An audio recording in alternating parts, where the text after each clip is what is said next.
Well, the fantasy of Russian collusion continues to dominate American political life. It doesn't matter that almost nobody actually believes any of it and never has.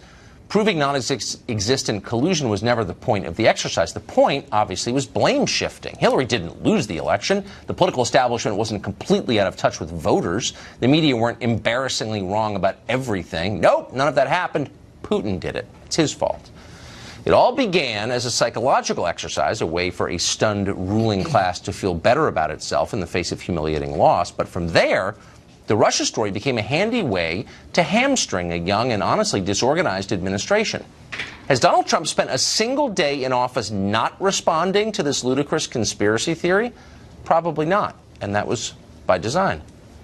You know all this by now. It's contemptible and dishonest. But the looming question is all of this becoming dangerous to the rest of us? Russia isn't just a CNN topic. It's not just a script on MSNBC. It's an actual country with borders and millions of people and one of the largest nuclear arsenals in the world. So you would think we would tread carefully when it really came down to it, because there's no advantage in exacerbating our rivalry with Russia pointlessly. There's an obvious downside to it, war in which millions could die. And yet our leaders seem intent on driving us toward actual confrontation with the actual country of Russia. Congress, bipartisan coalition in Congress, is united for some reason behind passing more and deeper sanctions against Russia. Why? Because it's immoral not to. Shut up, they explained. In Syria, meanwhile, which is a client state of Russia, U.S. airstrikes reportedly have killed hundreds of Russians. The media are crying for more blood. Okay. But is this advancing any serious American interest? Not that we can see. But as long as we're picking fights with Russia, everyone in Washington can retroactively justify the mindless Mueller investigation. This is lunacy, but it could very soon get very scary. Richard Goodstein is an attorney. He advised both of Hillary Clinton's campaigns, and he joins us now. Richard, really simple question. And I ask this of every decision our government makes. I think we all should.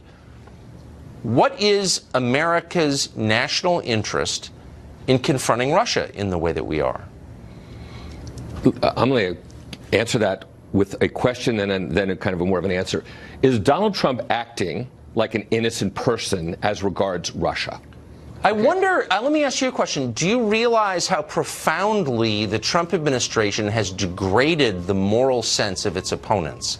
People who decried McCarthyism for 50 years are now engaging in it with no self-awareness that they are. They're accusing people of betraying their country simply because they're not saying the right things, aren't denouncing our enemies vigorously enough. This is insane. Do you recognize that? Yeah, Trey Gowdy, who's the Republican committee chairman, is the person who says if you're innocent, start acting like it. What any Republican says. Yeah. I'm asking as a citizen, what is the point of all this? How do we benefit?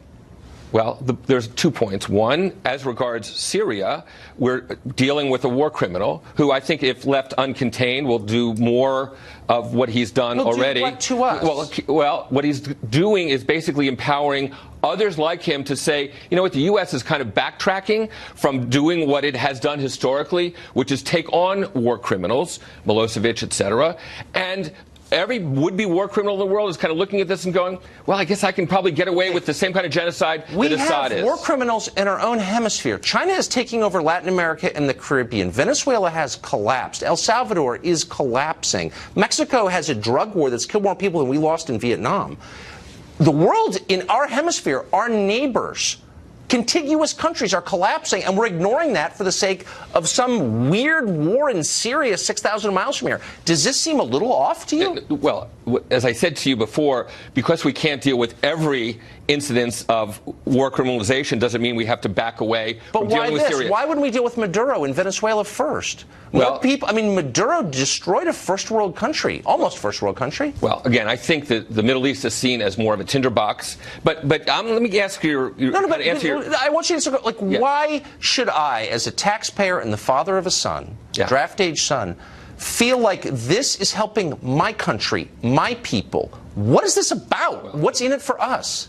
There's no draft, so your son doesn't have to worry about a draft. So I don't know. It could get out of control. We're getting to the brink. Okay, I would take issue with that. I think that's kind of hyping something. And I think your viewers shouldn't buy into the notion that somehow or other we're just on this precipice of being at a shooting war with Russia directly. And as regards why we should concern ourselves with where the Mueller connection is, honestly, I think they're totally disconnected. I mean, you talk about the fantasy of collusion. Let me say in 10 seconds, Russia offered help. Donald Jr. Love it. We'll take it. The Russians gave help, WikiLeaks, and Donald Trump mentioned it 100 times on the campaign trail. So I'm sorry if that seems like a fantasy to you. It's very real. Right, very real, extremely real. And I'm sorry for hyping the threat of Russia. I didn't mean to do that. I was just listening to Eric Swalwell, Democrat of California, a foreign adversary that attacked us. Adam Schiff, also of California, unprecedented attack on us. We are at war.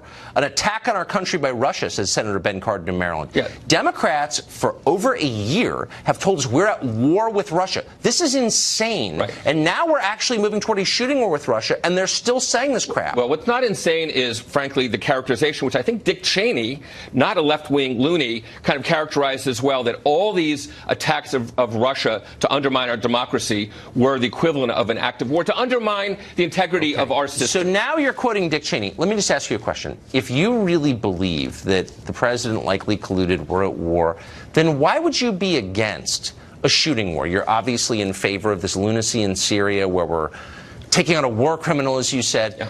But that could easily escalate in ways I don't need to explain because they're so obvious into an actual shooting war with Russians. We've already killed hundreds of them, apparently. Yeah. Pompeo's bragging about it. Why would you be against that? You're for that. I have zero confidence. I don't know what you have. I have zero confidence in Donald Trump's judgment to basically run the country in a shooting war with Russia. You might have some.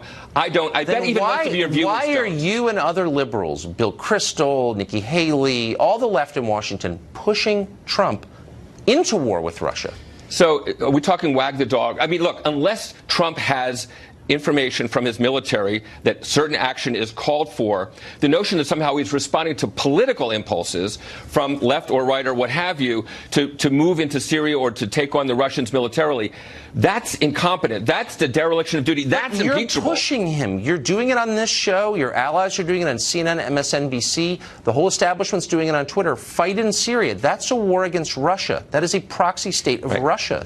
Why are you guys doing that? Again, I don't think they're talking about fighting in Syria any more than we fought in Kosovo and Bosnia. I mean, we did bomb, we did degrade, we have but 2,000 troops there. He tried to pull them out, and everyone on the left yelped and jumped up. That's different from a full-fledged war taking over the country. I think there's a big difference. We just lost a guy. Hundreds of Russians have died. It sounds like a war to me. And there's a big difference between degrading Assad versus getting into a full-fledged war. I hope you're right, because this is starting to scare me. Thank you, Richard. Okay. Republican congressman is maneuvering for a vote that could result in amnesty for millions of people here illegally. That congressman joins us next.